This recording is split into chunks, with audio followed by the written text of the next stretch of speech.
Hello বন্ধুরা, তো তোমরা সবাই কেমন আছো? আশা করি ভালোই আছো, আর আমিও ভালোই আছি। তো আর তোমাদের জন্য নিয়ে চলে এসেছি নতুন একটি ব্লগ। তো আজকের ব্লগটা একটু অন্যরকমভাবে শুরু করছি, মানে কর্তামশাইয়ের ছেলের খাওয়া থেকে। ছেলে তো নামমাত্র খেয়েছে, আর এই যে তোমাদেরকে এটা ফোকাস করে দেখাচ্ছি, মানে কচুরলতি হয়েছে কর্তামশাইয়ের ফেভারিট খাবারের মধ্যে একটি খাবার। তো কর্তামশাইয়ের তো অনেকগুলোই ফেভারিট খাবার আছে, তার মধ্যে ও কচুরলতিটা খুব পছন্দ করে। তো আজকে হয়েছিল কচুরলতি। আর এখানটাতে মঙ্গলবার করে আমাদের এখানে হাট বসে। তো সেই হাটে বিভিন্ন রকমের সবজি, ডাল, মানে পান, মানে সব কিছুই বসে, সব কিছু তোমাদেরকে কি বলবো, অনেক রকমের অনেক কিছু বসে। তো সেই জন্য ভাবলাম তোমাদের সাথেও একটু আমাদের হাটটা শেয়ার করি। তো সব ক্লিপগুলো নিতে পারিনি, কারণ হাটের মধ্যে কেমন গরম বুঝতেই পারছো। তো আমরা হাট থেকে টুকটাক সবজি নিয়ে বেরিয়ে পড়েছি। আর এই যে আমি এখানে দাঁড়িয়ে আছি, আর কর্তামশাই চলে এসছে। এবার আমিও বাইকে উঠে গেলাম। বাইকে উঠে যে এটা আমাদের মেন বাজার, তো একে বলে রবীন্দ্র মোড়। এখানটাতে এসে দাঁড়িয়েছে, চারিদিকে যে কাপড়ের দোকানগুলো আছে সেই কাপড়ের দোকানগুলোতে চৈত্র সেল চলছে। চারিদিকে চৈত্র সেল চলছে।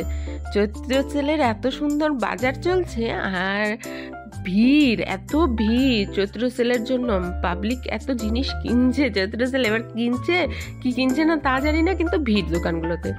আর আমরা এই যে বাড়িতে চলে এসেছি। এবার কর্তামশাই চা খাবে একটু, ওকে চা করে দিয়েছি। আর এদিকে এই পাউরুটিগুলো নিয়েছিলাম, তো এই পাউরুটিগুলো বেশ মিষ্টি মিষ্টি খেতে। তো এই চা পাউরুটি খাচ্ছে, আর কর্তামশাই বুঝতে পারছে যে আমি ভিডিও করছিলাম। প্রথমে কিছু বলছিল না, পরে কথা বলছিল। আর এদিকে আমার দুধ চা, কারণ কে কোন চা খাবে খাক বাবা, কিন্তু আমার দুধ চা না হলে চলবে না। আমার ওই লাল চায়ে ঠিক পোষায় না। আর এখানে চাটা খেয়ে যে কর্তামশাই ওই দেখো ডিউটির জন্য বেরিয়ে পড়ছে, ডিউটি ছিল তো। আর আমি এখানে বসে আমার চাটাকে এনজয় করছি। সকাল সন্ধ্যে এই দুটো টাইমে চা না হলে হয় না। এই চায়ের চুমুকটা দিলে মনে হয় যে পুরো এনার্জি পেয়ে যায়।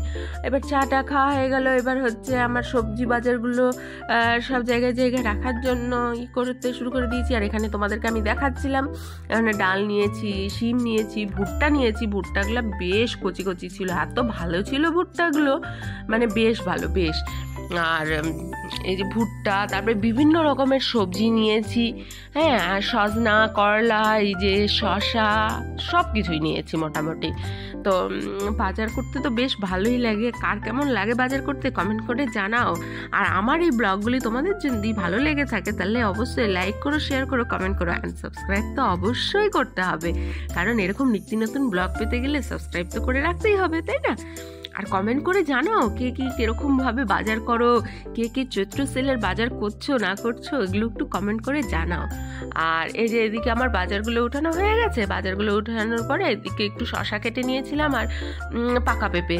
তো পাকা পেঁপেটা আবার ছেলে হচ্ছে কাঁটা চামচ দিয়ে খাবে, কারণ ও আবার কাঁটা চামচ দিয়ে খেতে একটু বেশি ভালোবাসে দেখি। তো এই যে ও কাঁটা চামচ দিয়ে খাচ্ছে আমার কোলে বসে। ওকে বলছি যে চেয়ারে বস বা নিচে বস, ও বসবে না, ও বলে মায়ের কোলেই বসবো। তো এখানে আমার কোলে বসে হচ্ছে পাকা পেঁপে আর শশা খাচ্ছে। আর এদিকে তোমাদেরকে বলছিল হরে কৃষ্ণ রাধে রাধে, এগুলো বলছিল তোমাদেরকে। হ্যাঁ, আর এই দেখো দেখেছো পেঁপেটা এনজয় করছো। আর আজকের রাতের খাবারের জন্য সিম্পল এই যে শিম নিয়েছিলাম বাজার থেকে, যে শিমগুলো, এই শিমগুলো বেশ ভালো লাগে, পুরো পুরো হয় তো। তো সেই আলু শিম ভাজা আর দিনের তরকারি ছিল, সেগুলো দিয়ে রাতের ডিনারটা হয়ে গেল। আর এই দেখো এদিকে ছেলেও বসেছে, আর এদিকে কর্তামশাইয়ের মুখটা একটু দেখাচ্ছি তোমাদেরকে। আর আলু শিম ভাজা খেতেও খুব ভালো লাগে। আর এই যে 20 টাকার কয়েন আমি হচ্ছে আজকেই প্রথম দেখলাম, কারণ আমি পাইনি 20 টাকার কয়েন এর আগে। তো তোমরা কে দেখেছো একটু কমেন্ট করে জানিও তো। আর সবাই ভালো থেকো, খুব খুব ভালো থেকো, টাটা।